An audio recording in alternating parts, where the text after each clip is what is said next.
Welcome back to the studio. I'm Shauna Henderson, joined by Erin with Red Buffalo Cafe. And Erin, one of my favorite coffee shops, tells the viewers a little bit about Red Buffalo. Absolutely. So Red Buffalo, we're a specialty coffee shop in Silverthorne, Colorado.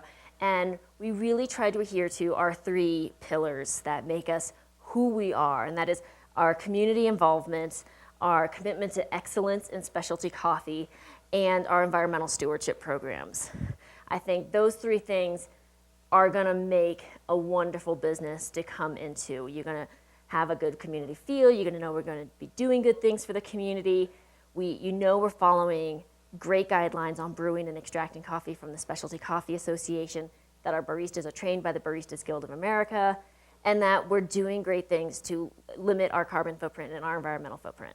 And that is huge. You know, the local community environment really makes a huge difference. And you guys also have just recently won an award, is that correct? We did. We're really proud of it. Congratulations, by the way. The Chamber of Commerce had our Business Excellence Awards this past month, and we were awarded for the Environmental Champion Award. Wow. Which means a lot to us because, I think there's a statistic out there that there's enough coffee cups that are thrown away every year to circle the globe twice. Wow. And since we started our zero waste program, because this whole cup and lid, et cetera, is all compostable, we've diverted over 750,000 cups and lids from the landfill. That is huge. In addition to other stuff. But that's just one fact that we're just really proud of. I think it's something that, as a small business, you have a responsibility to the community that you're in.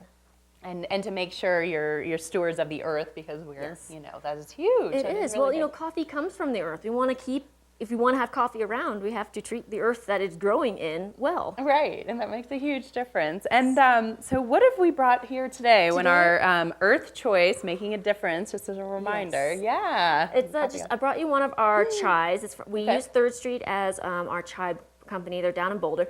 They are also 100% wind offset. And we have an 80 by 80 rule at Red Buffalo, where 80% of our products come from companies within an 80-mile radius. So we really try to keep it Colorado local, Summit County local when we can, because coffee is international. But the companies that we work with should be as much Colorado as we can. No, that's great. And it has a nice sweet taste to it. So tell us how you've made this chai, because a lot of people might be intimidated by chai, like, ooh, how do I actually prepare it? There's lots of different types of chai. So we carry two. This is Third Street. This is kind of what most people in the U.S. are going to be a little bit more familiar with. It's a sweetened chai. It's not really sweet, but it's sweetened and it's a little on the spicy side. We also have our house brew chai that we brew in house, and that one's unsweetened. And it's going to be more traditional of what you might find kind of in Asia. It's going to be, like I said, that unsweetened, brewed in-house. But you can do so many different things with it. Actually, with the chai, I like to use that as the base in our oatmeal. Oh, wow. We have a couple of good healthy breakfast items. We have our avocado toast, which is delicious. We have a build-your-own smoothie menu, and I like to do the spinach matcha smoothie.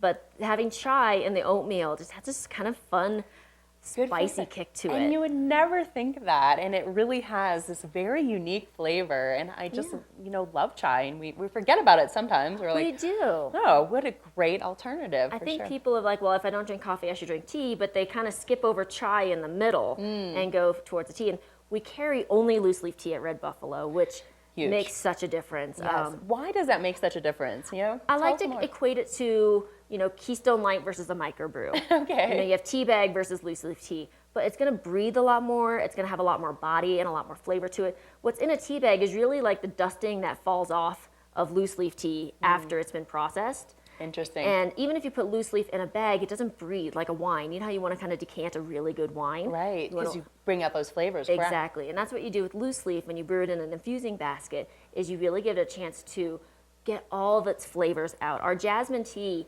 just this straight jasmine, is so floral and rich, and it doesn't taste slightly astringent like you're gonna get in some of the tea bag jasmines. Yeah, that's really interesting. You guys are doing some really fun things on the weekend as well. Is that correct? Yeah, we have live music on Saturdays, which is super fun. This weekend is Valentine's Day weekend. Even though it's not Valentine's Day on the weekend, it's still a good place to come. And coffee makes a great non-committal date. Right. It's really easy to navigate. There's quick outs and easy ins. You can progress from there. And then the So week. that's a great date spot, right? It is. I've Okay. seen several first dates. I've seen a couple breakups. Those are really awkward. But I've seen many first dates, and sometimes those are awkward too. But they're really just fun to see. And it's a good place and an atmosphere to come and hang out and just get a good vibe of what's going on. Yeah, especially right by the river you guys are located. So where are you guys located? How do people find more information? Well, we're 358 Blue River Parkway in Silverthorne, so that's just a quarter mile north of the I-70 Silverthorne interstate exit. So close to everything you want to do in Silverthorne. We're right next to the pavilion, the outlets, the rec center. If you do happen to be having to go onto I-70, come on into Red Buffalo before you go wait on that road.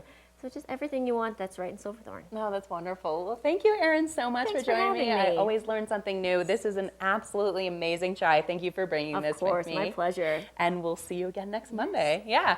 Thank you, guys, and we'll be back after this break.